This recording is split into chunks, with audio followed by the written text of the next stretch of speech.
Doctor Arpana Rawat YouTube channel पर आप सभी का एक बार फिर से स्वागत है। आज का यह वीडियो कक्षा 10 के लिए है और आज के इस वीडियो में आप समझेंगे कृतिका से जॉर्ज पंचम की नाक के प्रश्नों के उत्तर। पहला प्रश्न है, सरकारी तंत्र में जॉर्ज पंचम की नाक लगाने को लेकर जो चिंता या बदहवासी दिखाई देती है वह उनकी किस मानसिकता को दर्शाती है? इसका उत्तर है, सरकारी तंत्र में जॉर्ज पंचम की नाक लगाने को लेकर जो चिंता और बदहवासी दिखाई देती है वह उनकी गुलाम मानसिकता को प्रकट करती है। इससे पता चलता है कि वे आज़ाद होकर भी अंग्रेजों के गुलाम हैं। उन्हें उस अतिथि की नाक बहुत मूल्यवान प्रतीत होती है जिसने भारत को गुलाम बनाया और अपमानित किया। वे उन्हें अब भी सम्मान देना चाहते हैं। सरकारी तंत्र अपनी अयोग्यता, अदूरदर्शिता, मूर्खता और चाटुकारिता को दर्शाता है। प्रश्न 2 है, रानी एलिजाबेथ के दर्जी की परेशानी का क्या कारण था? उसकी परेशानी को आप किस तरह तर्कसंगत ठहराएंगे? इसका उत्तर है, रानी एलिजाबेथ भारत, पाकिस्तान और नेपाल का दौरा करने वाली थी। दर्जी परेशान था कि रानी एलिजाबेथ किस देश में कौन सी पोशाक पहनेंगी। प्रशंसा की कामना हर व्यक्ति को होती है। उसका सोचना था, जितनी अच्छी रानी की वेशभूषा होगी उतनी ही मेरी प्रसिद्धि होगी। अतः उसका परेशान होना बिल्कुल तर्कसंगत है। प्रश्न 3 है, और देखते ही देखते नई दिल्ली का कायापलट होने लगा। नई दिल्ली के कायापलट के लिए क्या क्या प्रयत्न किए गए होंगे?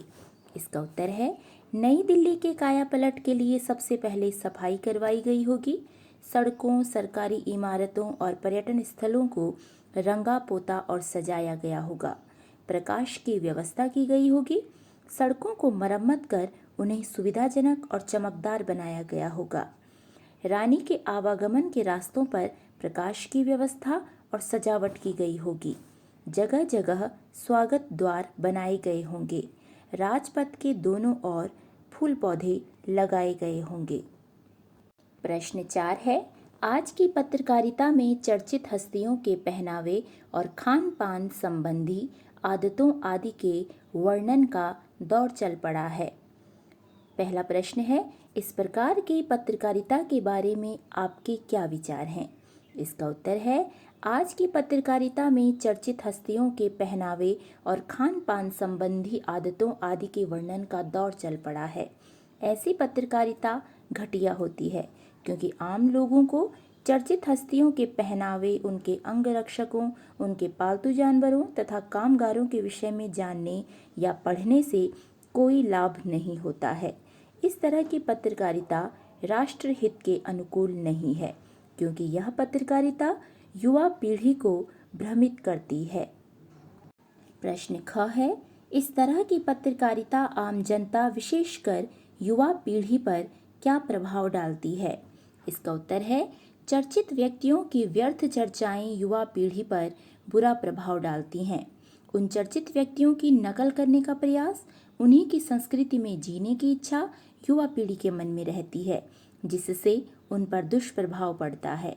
अपने लक्ष्य को भूलकर वे समय और धन गंवा देते हैं।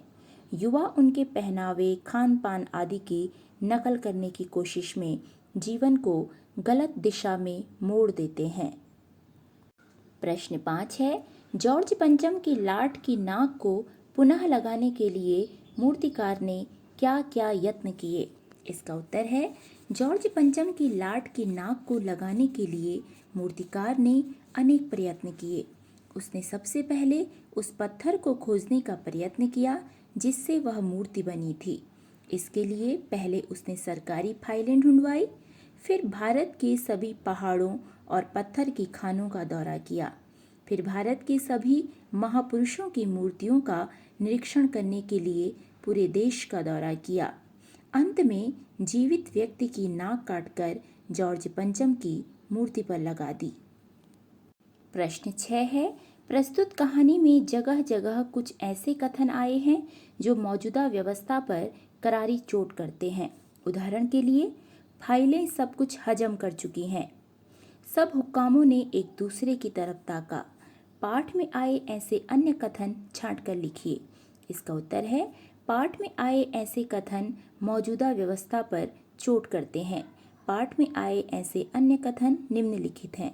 पहला, शंख इंग्लैंड में बज रहा था, गूंज हिंदुस्तान में सुनाई दे रही थी। दूसरा है, दिल्ली में सब था, सिर्फ नाक नहीं थी। तीसरा, गश्त लगती रही और लाट की नाक चली गई। चौथा, इस नाक के लिए बड़े तहलके मचे थे किसी वक्त। पांचवा, सड़कें जवान हो गई, बुढ़ापे की धूल साफ हो गई। छठा, रानी आए और नाक न हो तो हमारी भी नाक नहीं रह जाएगी। सातवां, 40 करोड़ में से कोई एक जिंदा नाक काटकर लगा दी जाए। प्रश्न 7 है, नाक मान सम्मान व प्रतिष्ठा का द्योतक है। यह बात पूरी व्यंग्य रचना में किस तरह उभर कर आई है, लिखिए। इसका उत्तर है, नाक मान सम्मान और प्रतिष्ठा की परिचायक है। जॉर्ज पंचम भारत पर विदेशी शासन का प्रतीक है। उनकी कटी हुई नाक उनके अपमान की प्रतीक है। इसका अर्थ है कि आज़ाद भारत में आम जनता में जॉर्ज पंचम का कोई सम्मान नहीं है। रानी एलिजाबेथ भारत दौरे पर आ रही थी।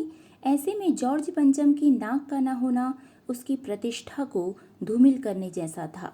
सभी सरकारी अधिकारी उनके स्वागत में जुट गए। पाठ में यह सत्य भी उद्घाटित हुआ है कि भारत के नेताओं, शहीदों, बच्चों सभी की प्रतिष्ठा हमारे लिए विदेशियों से अधिक है।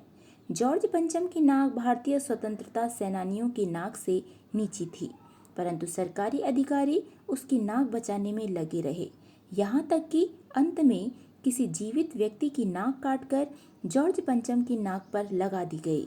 यह भारतीय जनता के सम्मान पर चोट है। इस पाठ में सरकारी तंत्र की मानसिकता की स्पष्ट झलक भी दिखाई देती है। प्रश्न 8 है, जॉर्ज पंचम की लाट पर किसी भी भारतीय नेता, यहाँ तक कि भारतीय बच्चे की नाक फिट न होने की बात से लेखक किस ओर संकेत करना चाहता है? इसका उत्तर है, यह बात संकेत करती है कि हमारे देश के लिए शहीद हुए भारतीय नेताओं और बच्चों की प्रतिष्ठा और मान सम्मान विदेशी शासकों की तुलना में बहुत अधिक है। निर्दयी विदेशी शासकों को हम सम्मान की दृष्टि से नहीं देखते। लेखक ने भारत के महान नेताओं व साहसी बालकों के प्रति अपना प्रेम और सम्मान प्रस्तुत किया है। सभी भारतीय जिन्होंने देश की आज़ादी के लिए बलिदान दिया, उनके समक्ष जॉर्ज पंचम जैसे शासकों का कोई सम्मान नहीं है। इसलिए इनकी नाक जॉर्ज पंचम की नाक से ऊंची है। प्रश्न 9 है, अखबारों ने जिंदा नाक लगने की खबर को किस तरह से प्रस्तुत किया? इसका उत्तर है, अखबारों ने जॉर्ज पंचम की नाक लगने की खबर को छापा कि जॉर्ज पंचम की मूर्ति की जिंदा नाक लगाई गई है, यानी ऐसी नाक जो बिल्कुल भी पत्थर की नहीं लगती। प्रश्न 10 है, नई दिल्ली में सब था, सिर्फ नाक नहीं थी। इस कथन के माध्यम से लेखक क्या कहना चाहता है? इसका उत्तर है, नई दिल्ली में सब था, सिर्फ नाक नहीं थी। यह कहकर लेखक स्पष्ट करना चाहता है कि भारत के स्वतंत्र होने पर भी भारतीयों में आत्मसम्मान की कमी थी। स्वतंत्र होकर भी देश परतंत्रता की मानसिकता से मुक्त नहीं हो सका है। लेखक ने यही दर्शाने का प्रयास किया है। प्रश्न 11 है, जॉर्ज पंचम की नाक लगने वाली खबर के दिन अखबार चुप क्यों थे? इसका उत्तर है, देश के सम्मान को चोट पहुंची थी। जिंदा नाक लगाना हमारी प्रशासन की मानसिक गुलामी को दर्शाता है। सत्ता की ताकत के कारण कोई चाहकर भी जिंदा नाक लगने की घटना का विरोध नहीं कर पाया। समाचार पत्रों ने इस घटना का सांकेतिक विरोध कर मौन धारण किया, अर्थात समाचार पत्र चुप रहे। तो ये थे जॉर्ज पंचम की नाक पाठ के प्रश्नों के उत्तर। पाठ से संबंधित किसी भी प्रश्न के लिए आप मुझे कमेंट बॉक्स में लिख सकते हैं। यदि आपको वीडियो पसंद आए तो इसी तरह के अन्य वीडियो भी आप इस चैनल पर देख सकते हैं। आप सभी का हार्दिक धन्यवाद।